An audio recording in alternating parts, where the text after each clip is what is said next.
and welcome to today's online class for class 9. The chapter with which we are going to start our class this year is the chapter Matter in Our Surrounding.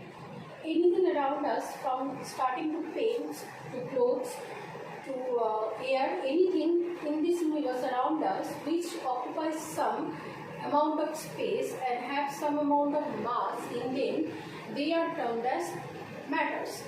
So, by definition, you can say that matters are those substances in the universe which occupy some amount of volume or space and have some amount of mass in it. Let's try to study some experiments first. The first experiment that we are going to study is the water-sugar experiment. If we take a beaker with some amount of water in it and put some amount of sugar in it to produce a sugar water, we will observe that the water level of the mixture has risen up from the previous water level that was before the mixing. This one concludes that the water matter should be constituted of particles. In this case, sugar, which is matter, constitutes of sugar particles which occupies the space between the water particles. That's why the space of the total amount of space that the water particle previously occupied has risen up. Second experiment that we are going to study is the potassium permanganate water solution experiment. In a beaker of water, if we add pinch amount of potassium permanganate, now potassium permanganate is a salt which is colored in nature. When it is dissolved in water, the entire water becomes colorful.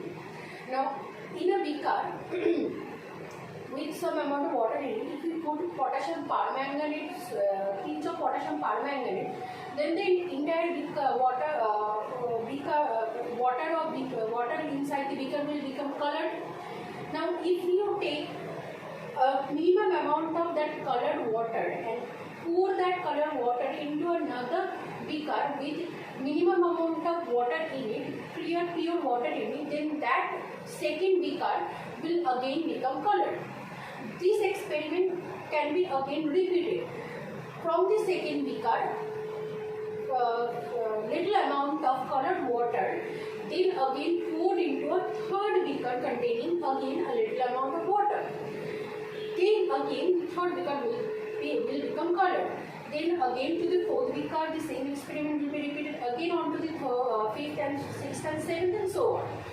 If you observe what will be the observation maybe, you will see that the first beaker will become very brightly colored, but the brightness of the color will be decreasing subsequently from beaker 1 to beaker 2, then beaker 2 to beaker 3, then beaker 3 to beaker 4, then beaker 4 and so on. At the end of the experiment, when you are looking at the last beaker, you will see the brightness of the color of that solution is so dull that it is hardly noticeable. Now, what is the observation that you can conclude? What is the conclusion that you can draw from this observation is that the pinch amount of potassium permanganate that you have added in the first beaker was able to color the entire amount of beaker that you have taken. Meaning that potassium permanganate must be composed of tiny particles instead of large amount of particles matter. This is the conclusion was drawn. Therefore, the conclusion that can be drawn from the last two experiments that we just studied is that the matter composed of tiny minute particles beyond our eyesight.